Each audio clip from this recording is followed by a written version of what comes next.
بسم اللہ الرحمن الرحیم۔ السلام علیکم ڈیئر اسٹوڈینٹس، میں ہوں محمد عارف اور آپ دیکھ رہے ہیں میرا YouTube channel Arif the educator. Dear students, آج ہم Allama Iqbal open university MA میڈ level course code 831 foundation of education کا لیکچر نمبر 9 پڑھیں گے، جس کا عنوان ہے حقیقت پسندی۔ حقیقت پسندی پر بحث کریں، حقیقت پسندی کے خواص کی وضاحت کریں، وجودیت کی خصوصیت بیان کیجیے۔ یہ مختلف ایگزامینیشن میں جو اس کورس کوڈ کے متعلق تھے اور مختلف سمیسٹر میں یہ سوال آتا رہا ہے، تو اس نقطہ نظر سے میں نے یہ ضرور سمجھا کہ آج ہم مختصراً اس کی پڑھ لیتے ہیں تاکہ یہ آپ کے لیے مفید ہو۔ سب سے پہلے ہم دیکھتے ہیں کہ حقیقت پسندی کیا ہے۔ حقیقت پسندی فلسفہ تعلیم کا بانی ارسطو ہے، جس نے اپنے استاد افلاطون کے تصوریت پسندی فلسفہ تعلیم سے جداگانہ نقطہ نظر اختیار کیا۔ حقیقت پسندانہ فلسفہ تعلیم کے نزدیک مادی دنیا ہی بنیادی حقیقت ہے اور تصورات متعلقہ اشیاء سے جڑے ہوئے ہیں، ان کا علیحدہ کوئی وجود نہیں۔ مثلاً کوئی مادی وجود خوبصورت ہے تو کوئی یہ خوبصورتی اس وجود کے علیحدہ کوئی چیز نہیں۔ تمام حقیقت پسندوں کے نزدیک کائنات کا سب سے نمایاں پہلو یہ ہے کہ یہ ابدی اور مستقل ہے۔ تبدیلی ایک حقیقت ہے، لیکن یہ فطرت کے مستقل قوانین کے تحت عمل میں آتی ہے۔ ارسطو کے بعد اس فلسفے کے مزید ذیلی مکاتب فکر بھی آئے ہیں، مثلاً عقلی حقیقت پسندی، فطری حقیقت پسندی یا مذہبی حقیقت پسندوں وغیرہ۔ لیکن تمام حقیقت پسند اس بات پر متفق ہیں کہ مادی کائنات ہی حقیقی کائنات ہے اور اس کے علاوہ ماوراء کائنات کسی اور کائنات کا وجود نہیں۔ مذہبی حقیقت پسندوں کا یہ عقیدہ ہے کہ مادہ روح دونوں خدا نے پیدا کیا ہے، اس کے لیے دونوں کے حقیقی ہونے میں کوئی شک و شبہ نہیں۔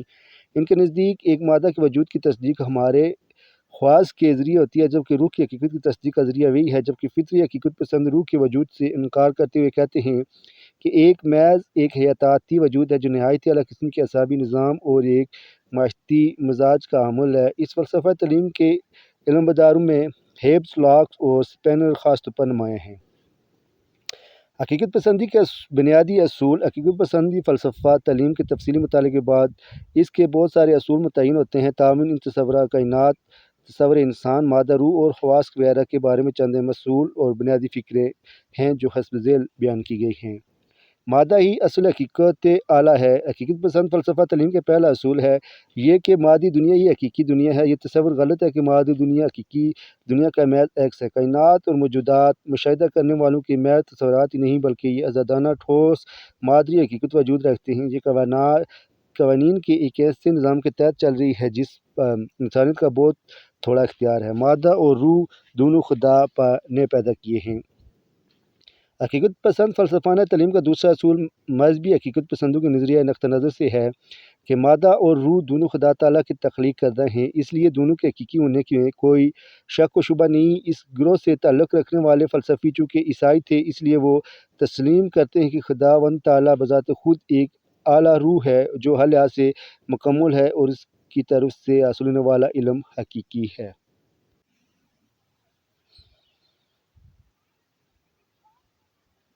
خواص اور مشاہدے کے ذریعے حاصل ہونے والا علم ہی حقیقی ہے۔ حقیقت پسندانہ فلسفہ کے مطابق حقیقی اور صحیح علم وہی ہے جو دنیا اور موجودات کے مشاہدے کی بنیاد پر حاصل ہو۔ علم کا مقصد اشیاء کو دریافت کر کے ان کا تجزیہ کرنا، ان میں رب تلاش کرنا اور ان کو ترتیب دینا ہے۔ درست علم وہی ہے جو دنیا کے وہی حال بیان کرے جو انسان خواص سے محسوس کرتے ہیں، اور خواص کے ذریعے حاصل ہونے والا علم ہی سود مند اور مستند اور قانون فطرت سے ہمگان ہوتا ہے۔ بنیادی اخلاقی اقدار مستقل اور ابدی ہیں۔ حقیقت پسندانہ فلسفہ تعلیم کے مطابق بنیادی قدریں ابدی اور مستقل ہوتی ہیں۔ مختلف معاشروں کی تمدنی زندگی، رسم و رواج ایک دوسرے سے مختلف ہوتے ہیں، تاہم تمام معاشروں کی بنیاد اصل ایک جیسی ہوتی ہیں۔ مثلاً جھوٹ، چوری، بددیانتی کو تمام معاشروں میں برا سمجھا جاتا ہے۔ حقیقت پسندانہ فلسفوں کے خیال میں کائنات میں ایک ہمگیر اخلاقی قانون موجود ہے جسے دلائل کے ذریعے ثابت کیا جا سکتا ہے۔ تعلیم کا مقصد ہمگیر شخصیت کی نشوونما ہے۔ حقیقت پسندانہ فلسفہ تعلیم کا ایک اور اہم اصول یہ ہے کہ تعلیم کا بنیادی مقصد ایک ہمگیر شخصیت کی نشوونما ہے اور فرد اس انداز میں ترتیب کرتا ہے کہ وہ ذہنی، اخلاقی تجربات میں دان اور پائیدار اقدار کو حاصل کر سکے۔ قدیم حقیقت پسندوں کے نزدیک تعلیم کا بنیادی مقصد طلباء کو متوازن شخصیت بننے کے قابل بنانا ہے، جبکہ مذہبی حقیقت پسندوں کے نزدیک تعلیم کا بنیادی مقصد فرد کو آخری زندگی کے لیے تیار کرنا ہے۔ ارسطو اساتذہ پر زور دیتا ہے کہ طلباء کو اچھے کام کرنے پر آمادہ کرے۔ حقیقت پسندی کے تعلیمی تصورات۔ اب ہم حقیقت پسندی کے تعلیمی تصورات کا جائزہ لیتے ہیں اور اس پر بحث کرتے ہیں۔ مقاصد تعلیم۔ حقیقت پسندانہ فلسفہ تعلیم کا مقصد بچے کو جینے کے انداز سکھانا، کیونکہ جب طالب علم فارغ ہوگا تو وہی کچھ کرے گا جو اس نے سیکھا ہوگا۔ تعلیم کا ایک مقصد بچے کو حقائق سے آگاہ کرنا بھی ہے تاکہ وہ مادی دنیا کے خدوخال سے واقف ہونے کے ساتھ ساتھ موجودات کی حقیقت سے بھی روشناس ہو سکے۔ تعلیم کا فرض ہے کہ طلباء کو طبی ماحول کو سمجھنے اور اس پر قابو پانے کے لیے ضروری مہارتیں اور معلومات سے لیس کرے۔ تعلیم کا ایک اہم فریضہ فرد کی شخصیت کو متوازن بنا کر اسے اخلاقی زندگی کے اعلیٰ اصولوں سے روشناس کرانا ہے۔ مذہبی حقیقت پسندوں کے نزدیک تعلیم کا بنیادی مقصد فطرت کے مطالعے کے ساتھ ساتھ فرد کو آخرت کی زندگی کے لیے تیار کرنا بھی ہے۔ نصاب تعلیم۔ حقیقت پسندانہ فلسفہ تعلیم کے مطابق نصاب میں ایسے مضامین شامل کیے جائیں جو طالب علم کائنات اور اس میں موجود اشیاء کی مادی حیثیت نوعیت کو سمجھنے میں مدد دینے کے ساتھ ساتھ انسانی فطرت کا تجزیہ کرنے میں مدد دے۔ صرف کتابیں پڑھنے پر زور نہ دیا جائے بلکہ نصابی سرگرمیاں ایکٹیویٹیز پر مبنی ہونی چاہیے، کیونکہ تجربہ سیکھنے کا بہترین ذریعہ ہے۔ طریقہ تدریس۔ تدریس کا جو طریقہ کار ارسطو کے مطابق ہے وہ یہ ہے کہ ارسطو کا یہ جملہ بڑا معروف ہے کہ ذہانت اور عقل میں وہ چیزیں جگہ پائیں گی جو انسانیت کے خواص خمسہ کے راستے داخل ہوں گے۔ ارسطو کے ان خیالات نے سمی بصری معاونات ایوییٹس کے استعمال پر اور خصوصاً سائنسی تعلیم کے لیے تجرباتی طریقہ کار کا راستہ ہموار کیا۔ حقیقت پسندانہ فلسفی نے علوم کی تدریس کے لیے نئے اور عملی تدریسی طریقہ اختیار کرنے کی تلقین کرتے ہیں کو سب سے پہلے متعارف کروایا۔ اس کے خیال میں ایک ایسا طریقہ تدریس جس میں پہلے خواص کے ذریعے ٹھوس مادی اشیاء کے مطالعے اور مشاہدے سے جو نتائج اخذ ہوتے ہیں ان کی روشنی میں کلیات تشکیل دیے جائیں۔ ارسطو کے خیال کے مطابق تعلیمی عمل کو مؤثر کارآمد بنانے کے لیے طریقہ بہتر ہے کیونکہ علم میں ڈالنے کا باعث بنتا ہے۔ بیکن نے ارسطو کی نقطہ نظر میں مزید آگے بڑھتے ہوئے تعلیمی عمل میں جدید طریقہ تدریس اہمیت کو اجاگر اور علم کو عملی اور کارآمد بنانے پر زور دیا ہے۔ پھر ہے جی معلم کا کردار۔ بنیادی طور پر حقیقت پسندانہ فلسفہ تعلیم میں معلم کا کلیدی اہمیت حاصل ہے۔ اس کے نزدیک حقیقت پسند فلسفہ معلم سے یہ توقع رکھتے ہیں کہ وہ بچوں کو مثالی زندگی گزارنے کے قابل بنائے۔ چونکہ بچے اسی ادراک کے بغیر مجرد خیالات کو نہیں سمجھ پاتے، اس لیے معلم کو چاہیے کہ وہ دوران تدریس اپنے گرد و پیش کو نظروں والی اشیاء کو بطور مثال استعمال کرے۔ معلم کے لیے ضروری ہے کہ اپنے مضمون پر مکمل عبور حاصل ہو۔ استاد کو چاہیے کہ طلباء کو اچھے کام کی ترغیب دے۔ معلم کا فرض ہے کہ وہ طلباء کو تعلیم کی حقیقی زندگی سے مربوط کرنے کی کوشش کرے۔ حقیقت پسندانہ فلسفہ اس بات میں متفق ہے کہ معلم کو تسلیم شدہ اقدار کی تعلیم دی جائے۔